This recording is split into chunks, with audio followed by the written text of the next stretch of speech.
కాంగ్రెస్లో మంత్రి పదవుల కోసం పంచాయతీ ముదురుతోంది. కాంగ్రెస్ వల్లే వివేక్ వెంకటస్వామి కుటుంబం లాభపడిందని, పార్టీలో తిరిగొచ్చిన వారికి పదవులు అడిగే అర్హత ఎక్కడదని ప్రశ్నించారు ఎమ్మెల్యే ప్రేమ్ సాగర్ రావు. అయితే ఆయన వ్యాఖ్యలకు కౌంటర్ ఇచ్చారు ఎమ్మెల్యే వివేక్ వెంకటస్వామి. ఇవాళ కాంగ్రెస్ పార్టీ మీద ప్రేమతో రాలే వాళ్ళు, ఇది వాస్తవం. కాంగ్రెస్ పార్టీ అధికారంలోకి వస్తుంది కాబట్టి మేము కూడా పోయి అధికారంలో పోయిద్దామని వచ్చాం. 7 రోజుల ముందు నామినేషన్ కన్నా ముందు వచ్చి నాకు ప్రామిస్ చేసి అన్ని మాట్లాడే హక్కు వాళ్ళకి లేదు. ఈ ప్రాంతంలో నార్త్ తెలంగాణలో 4 సీట్లు బీజేపీ గెలిచింది.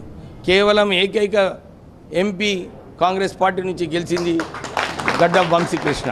అంటే ఈ ప్రాంత ప్రజలందరూ కూడా తెలుసు, వీళ్ళందరూ కూడా ప్రజాసేవ చేస్తారు, ఎక్కడ కూడా కరప్షన్ ఉండదు, అదే దారిలో పోతారని చెప్పి ప్రజల ప్రేమతోనే మాకు గెలిపిస్తున్నారు. మొత్తం టీఆర్ఎస్ 2 సార్లు, బీజేపీ అన్ని పార్టీలు తిరిగి వచ్చిన ఎవరైతే ఉన్నారో అభి చిన్న కన్ఫ్యూజన్, ఫ్లాట్ కొనాలా సైట్ కొనాలా? కన్ఫ్యూజన్ ఎందుకు, ఒక రియల్ ఎస్టేట్ ఎక్స్పర్ట్ తో మాట్లాడు. ఎలా? బాస్ వాలా బీ ద బాస్. వాళ్ళు కూడా ఇవాళ మంత్రి పదవి అడుగుతున్నారు.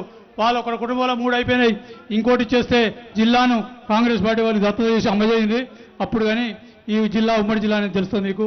ఇవాళ నా ఆదివాసీలు, నా దళితులు, నా మైనార్టీ సోదరులు గొంతులేని వాళ్ళ గొంతు నేను ఉన్నా కాబట్టి ఖచ్చితంగా వాళ్ళందరి గొంతుకనే ఉన్నా.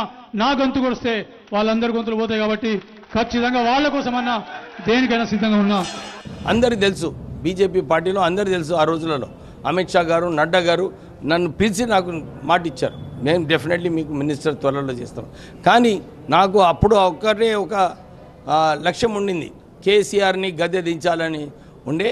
కేసీఆర్ని గద్దె దించే వరకు ఊరుకునేది లేదని చెప్పి కాంగ్రెస్ పార్టీ రాహుల్ గాంధీ గారు ఘర్ వాపసి ఏదైతే చెప్పినారో వారు ఫోన్ చేసి పిలిపించినప్పుడే నేను రావడం జరిగింది.